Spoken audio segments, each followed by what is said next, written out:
Hey guys, Lei Shen is the final boss in the Throne of Thunder raid. There is another heroic-only boss, much like Sinestra and Algalon, which we don't know much about yet, but Lei Shen still remains the final boss of the raid, I would say.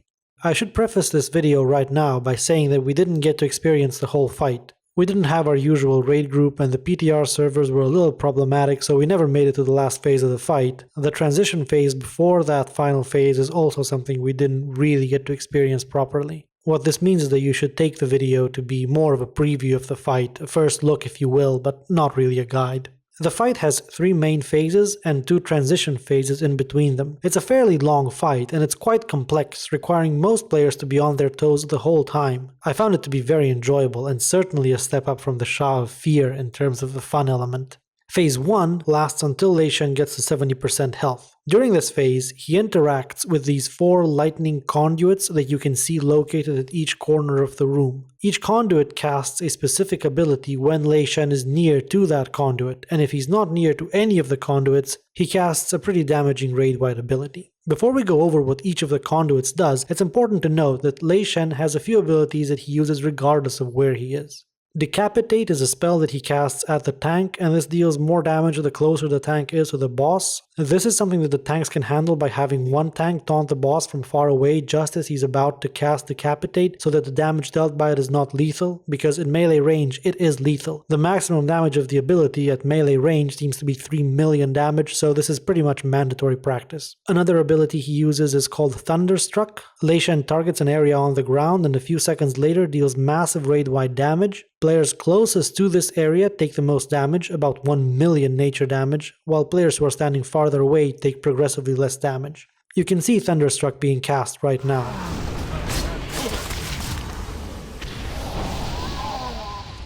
Lei Shen also constantly places these blue void zones on the ground during this phase, which simply deal damage to players standing in them. Anyway, back to the conduits. As we mentioned, each of them has a specific ability. The conduits also have a resource bar which fills up when the boss stands next to it. The higher the power of the conduit is, the more damage its ability will do. When the conduit's power reaches maximum level, the conduit levels up and its power goes back down to 0. When a conduit levels up, this boosts its ability in a certain way.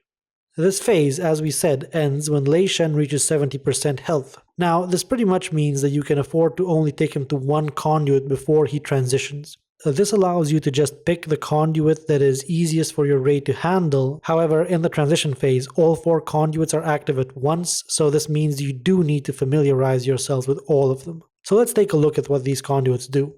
The North conduit casts Static Shock, causing a random player to be hit by 400,000 nature damage divided among all players within 8 yards. There's plenty of time to react to this damage before it is dealt, and the easiest way to handle it is to have 1 or more raid members stack on the affected player to share the damage.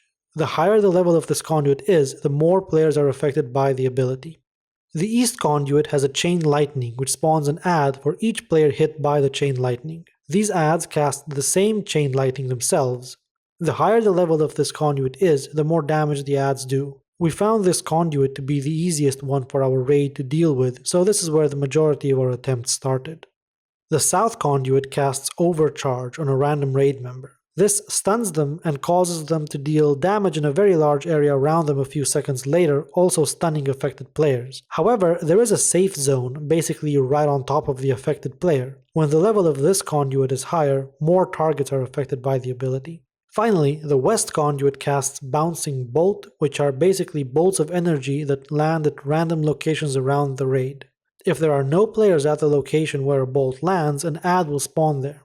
The higher the level of this conduit is, the more bolts will spawn. When Lei Shen reaches 70% health, he goes into a transition phase that lasts for exactly 45 seconds. During this time, he's inactive, you can't attack him, and he doesn't damage you. What he does do is activate all 4 conduits at once. This means that you will have to deal with casts of all of the abilities from the conduits during this phase. While this sounds very difficult, it's not really so. The way we handled this was to split our raid up into 4 groups, and we assigned each group to 1/4 of the room. Once there, we just handled any abilities that came our way. For example, here you can see us sharing the damage of static shock, avoiding the damage of overcharge, and making sure that the bouncing bolts are properly soaked. When this phase is over, Lei Shen enters phase 2, which is actually very similar to phase 1. He continues to use the conduits just as before, but the one that had the highest power at the end of the transition phase becomes overloaded. This means that conduit no longer works, and a quarter of the room that belongs to that conduit is covered in lightning bolts that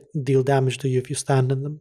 In addition to the conduits, during phase 2, Lei Shen has his own abilities, which are different from the ones in phase 1. Fusion Slash is a tank debuff that requires a tank switch. Lightning Whip, which you can see right here, damages a certain area on the floor, but this is easily avoided. His other ability during this phase summons balls of lightning which jump around to the furthest player from them, dealing more damage the further away the player is. We're not quite sure what the best way to deal with these is just yet, but we ended up just stacking through it. When Lei Shen gets to 30% health, he goes into another transition phase which is identical to the previous transition phase. We didn't really get past this part of the fight, so we didn't get to see the phase 3 which follows. From the dungeon journal it appears that in phase 3 the conduits no longer work, and Lei Shen uses abilities from both phases 1 and 2 and a few additional abilities. It would be quite dishonest of us to try to explain this phase to you without having done it, so we're going to leave that for our proper video guide, which we will be releasing later on. While it's unfortunate that we weren't able to show you more of the fight, we hope that the video was at least somewhat informative and that it gave you a good idea about how at least part of this encounter works. Remember to subscribe to our YouTube channel if you want to be notified of any new videos we release.